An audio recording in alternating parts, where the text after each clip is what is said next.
Kami dari kelompok 7 akan membahas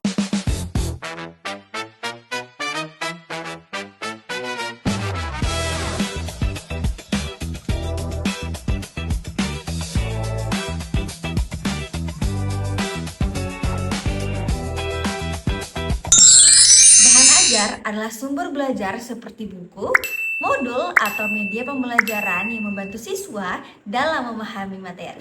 Karena itu, bahan ajar perlu disusun secara terencana dan juga sistematis. Terus, agar penyusunan yang lebih terarah diperlukan dengan satu pedoman, yaitu model desain pengembangan bahan ajar. Model desain pengembangan bahan ajar adalah pola untuk mengembangkan, merancang, dan juga mengevaluasi bahan ajar agar lebih efektif. Menurut para ahli,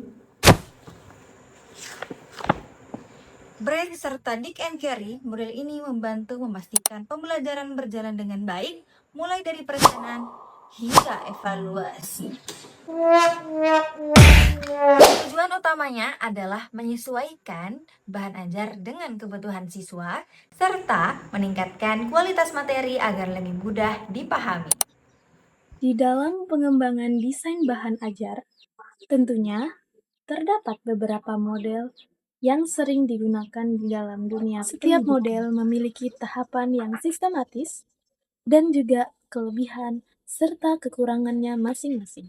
Oleh sebab itu, penting bagi kita untuk memahami setiap model agar kita dapat menentukan mana yang paling sesuai untuk kebutuhan pembelajaran. Model yang pertama ialah model 4D atau 4D model. Model ini memiliki 4 tahapan, yaitu define, design, develop, dan disseminate. Pada tahap define, dilakukan analisis kebutuhan, analisis karakteristik peserta didik, serta analisis kurikulum yang akan diajarkan. Tahap ini tentunya menjadi dasar yang sangat penting dalam menentukan arah pengembangan bahan ajar. Selanjutnya ialah pada tahap desain. Pada tahap ini dilakukan perancangan materi, pemilihan media pembelajaran, serta penyusunan instrumen daripada evaluasi. Kemudian pada tahap develop, dilakukan melalui validasi oleh para ahli dan dilakukan dengan uji coba secara terbatas untuk memastikan kualitas dari bahan ajar. Yang terakhir ialah tahap disseminate. Tahap disseminate bertujuan untuk menyebarluaskan produk agar dapat digunakan secara lebih luas. Model ini juga memiliki kelebihan, yaitu lebih sistematis dan mudah dipahami. Namun, model ini memiliki kekurangan, yaitu pada tahap diseminasi, seringkali belum optimal dan evaluasinya belum terlalu mendalam. Model yang kedua adalah model ADI. Model ini terdiri daripada 5 tahap, yaitu diantaranya analisis, design, development, implementation, serta evaluation. Tahap yang pertama yaitu analisis. Analisis dilakukan untuk mengidentifikasi kebutuhan daripada pembelajaran, karakteristik peserta didik, serta kesenjangan kompetensi.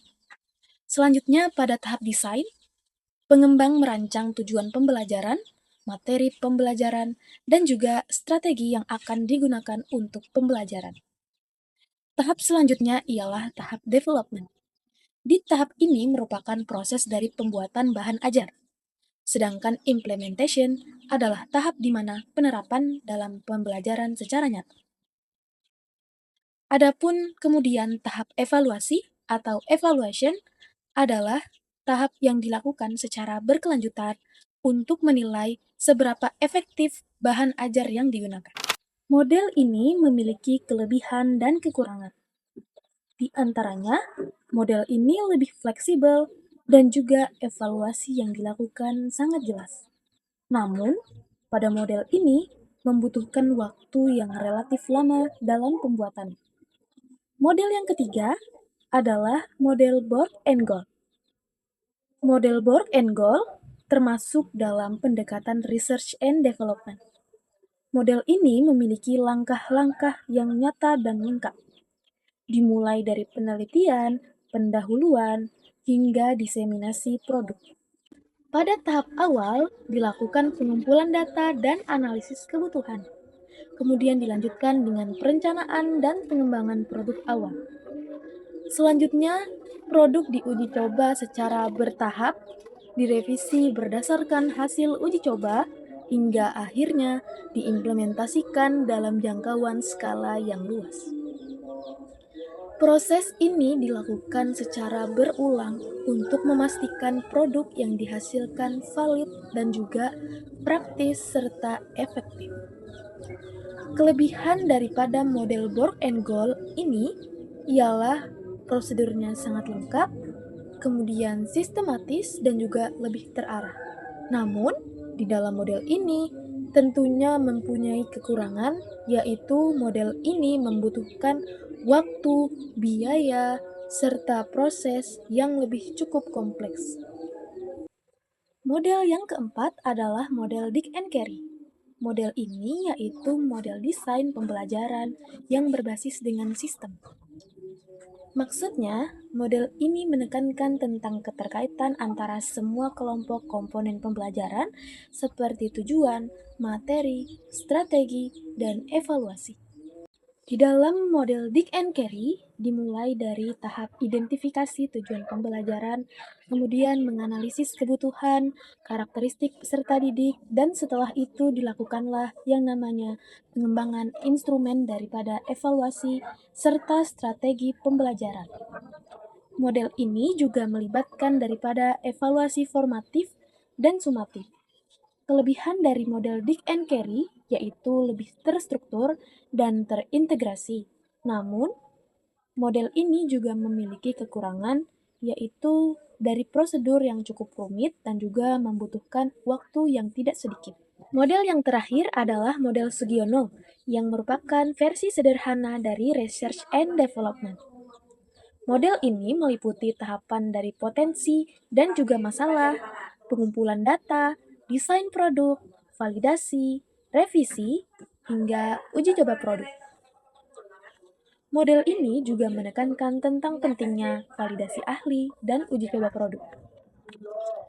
Dalam praktiknya, model ini mudah untuk diterapkan dan cocok untuk peneliti pemula.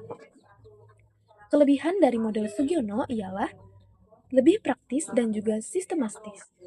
Namun, dalam tahap pengujiannya tidak sedalam model Borg and Goal, sehingga hasil yang dihasilkan masih sangat terbatas.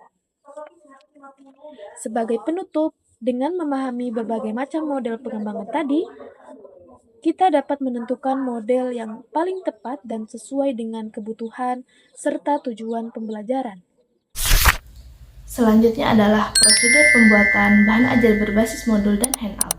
Yang pertama ada pengertian modul. Modul adalah bahan ajar yang disusun secara sistematis yang di dalamnya terdapat penjelasan materi, latihan soal, dan tugas-tugas yang harus dikerjakan oleh siswa. Yang kedua ada pengertian handout. Handout adalah bahan ajar yang disediakan oleh guru yang di dalamnya berisi ringkasan materi yang berisi poin-poin dari materi yang telah diajarkan. Selanjutnya adalah prinsip pembuatan modul. Menurut Kemendikbudristek tahun 2022, prinsip pembuatan modul ajar ada 5, yaitu yang pertama, pembelajaran dirancang dengan mempertimbangkan tahap perkembangan dan tingkat pencapaian peserta didik. Yang kedua, pembelajaran dirancang untuk membuat kapasitas menjadi pembelajar sepanjang hayat atau long life learning. Yang ketiga, proses pembelajaran mendukung kompetensi dan karakter peserta didik secara holistik. Yang keempat, pembelajaran yang relevan. Yang kelima atau yang terakhir adalah pembelajaran berorientasi pada masa depan yang berkelanjutan. Selanjutnya adalah prosedur pembuatan handout. Adapun langkah-langkah dalam pembuatan handout menurut Depdiknas ada 6, yaitu pertama ada menganalisis kurikulum. Yang kedua, membuat judul handout yang menyesuaikan dengan kompetensi dasar dan materi pokok yang akan dicapai. Yang ketiga, mencari dan mengumpulkan referensi sebagai sumber penulisan. Yang keempat, menulis handout dengan kalimat yang efektif atau tidak terlalu boros kalimat.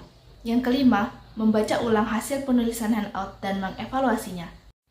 Yang keenam atau yang terakhir adalah menggunakan berbagai sumber belajar yang dapat memperkaya materi seperti buku, makalah, internet, dan jurnal penelitian.